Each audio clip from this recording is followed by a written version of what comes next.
Magandang araw! For today's video, tayo ay magluluto ng ating simpleng adobo.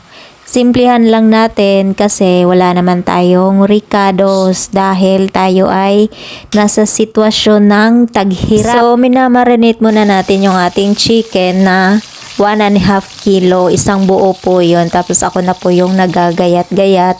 Tapos nilagyan ko lang siya or tinimplahan ko lang siya ng toyo, ng suka, ng asukal, ng asin, ng paminta, garlic powder, onion powder, at saka yung pampalasa na magic sarap. Tapos noon ay atin nang isinalang ang kawali at nilagyan na ng mantika at ginisa na natin ang sibuyas lamang. Dahil okay lang naman kay tulang bawang kasi meron namang garlic powder tayong inihalo sa ating chicken. Tapos ayan, nilagay na natin ang ating minarinate na manok. Tapos imekos-mekos lang natin yan mga inday, ayan. Gustuhin ko man na maglagay ng iba pang mga ingredients dito or magluto ng iba pang putahe dito sa ating manok na ito. Ay hindi ko magawa kasi wala talaga tayong yung iba pang panlahok or mga hindi tayo nakapamalengke at wala naman tayong budget pampamalengke.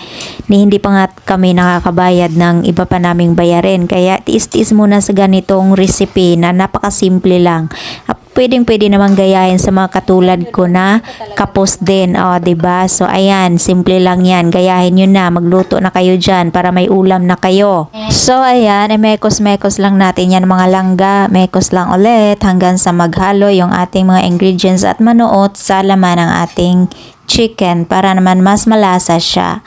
Tapos niyan, takpan lang natin yan at pakuluan ng mga ilang minutes. At habang nagluluto ako dito mga langga, sa mga oras na to, walang kuryente dito sa amin. Akala ko naputulan na kami kasi hindi pa kami nakakabayad.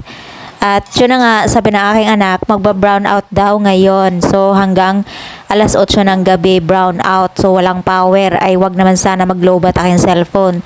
Tapos, habang brown out nga, ay buhos naman itong mga ulan-ulan na ito. Walang tigil-tigil. Natigil kaunti. Ay isus naman. Wala nang tuyo-tuyo ang mga sinampay.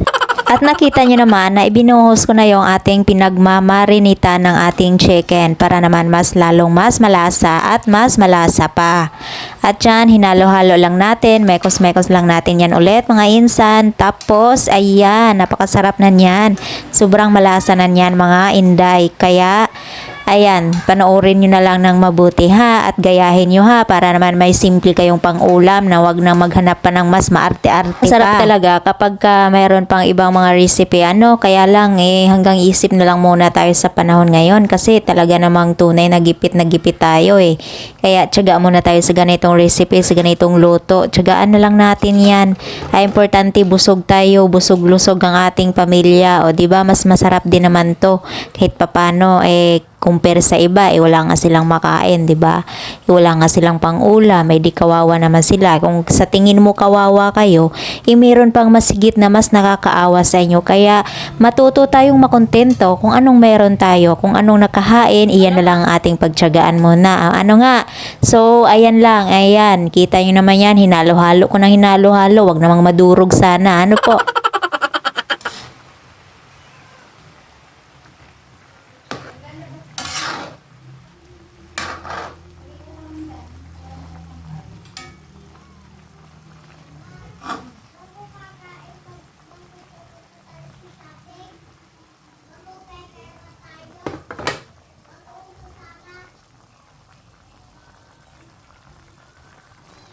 Matagal na, since birth.